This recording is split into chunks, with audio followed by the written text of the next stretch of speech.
即係聽咗你呢個 case 咧，再一次話俾大家知，唔好用咁樣嘅方式嚟去買車。雅閣新能源嗰隻插電式嗰隻啊？係咯，今年6月上牌。今年啊？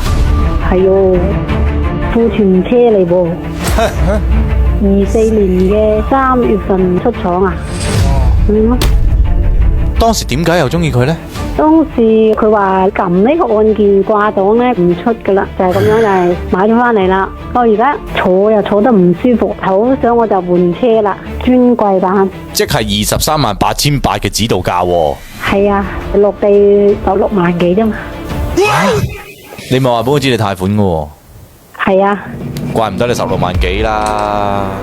係咯。貸幾年呢？5年，首付4萬幾咯，每個月2300咯。佢係咪話俾你知前2年可以提早還貸？係啊。你知唔知道你係用等本等息，定係先息後本啊？我唔識嗰啲咁計喎，佢話俾我聽到2年之後還翻入去，咁你個車身價就平，佢就咁同我講咯。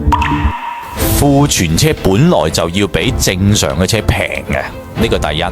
第二，如果你唔係等額等息嚟去貸款嘅情況底下，你還嘅只不過係利息，即係話前2年人哋要賺你嘅息已經賺咗啦，所以後邊嗰3年梗係唔驚你提前還款啦。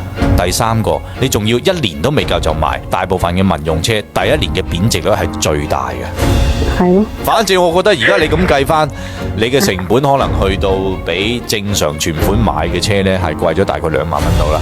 即係聽咗你呢個 case 呢，再一次話俾大家知，唔好用咁樣嘅方式嚟去買車。能夠有存款能力嘅，盡量就唔好貸款。係咯。賣咗車唔夠還咩？係喎，你加埋違約金，差距咁大。哎呀死啦！我頭先仲未計個保險添。哇死啦！乜咁毒幾個銷售？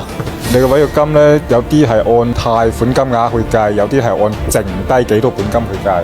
要睇翻你嗰個貸款方案係乜嘢。都話啦，你關注咗我啦，咁你問咗先買，冇壞嘅。當時我打電話入嚟打通咗噶啦，咁我呢，我話真係唔係啦，我好緊張啊咁我收咗錢，結果呢，我就去咗買車啦，4-5個月我就後悔啦。嗱，唔好嚇你住啊，反正蝕就蝕硬噶啦。你如果真係都想問下，想知道蝕幾多嘅話，我哋只能夠話俾你聽。咁至於夠唔夠去還翻你嘅貸款嘅金額呢？你聽住咯吓。好。行咗幾多公里啊？你部車？9000公里。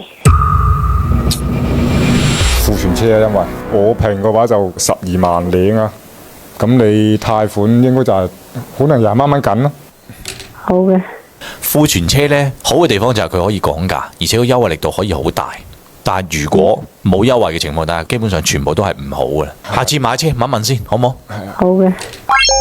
跟住加點讚，用車冇使煩。